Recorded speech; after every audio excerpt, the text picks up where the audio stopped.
U apsolutnom medijskom mraku kripto država Srbija ima tačne informacije.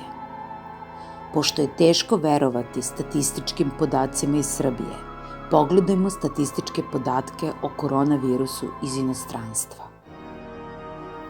Broj umrlih od gripa poslednjih godina u Nemačkoj. 2004. na 5. 11.700, 2008. na 9. 18.800, 2012. na 13. 20.700, 2014. na 15. 21.300, 2016. na 17. 22.900, 2017. na 18. 25.100. Podatke je objavio časopis nemačkih lekara po informacijama Robert Koch instituta. Broj umrlih od virusa korone u Nemačkoj 84. Podaci zaključno sa 22. martom 2020. godine.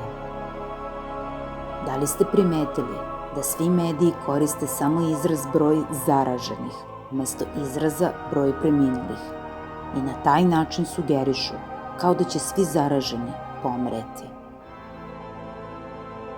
Pogledajte podatke o procentu smrtnosti izazvane koronavirusom, koje je objavila renomirana švajcarska medijska kuća, koji se baziraju na podacima iz John Hopkins instituta. Broj umrlih ljudi na milion stanovnika. Italija 79,8, Španija 29,4, Iran 19, Švajcarska 8,8, Francuska 8,4, Nizozemska 8, Belgija 5,9, Britanija 3,5, Kina 2,3, Danska 2,2. To znači da ukoliko Srbiju zakači najgori mogući italijanski scenario, umrlo bi najviše 560 ljudi od virusa korone. S obzirom na relativno malu opasnost od virusa korone, panika koja se pravi u svetu, a posebno u Srbiji, neprimerena je. Da li ste znali da se samo svaka peta inficirana osoba razboli i da su skoro svi u Kini oboleli ljudi u međuvremenu ozdravili? Podaci iz provincije Hubei, odakle je krenula infekcija.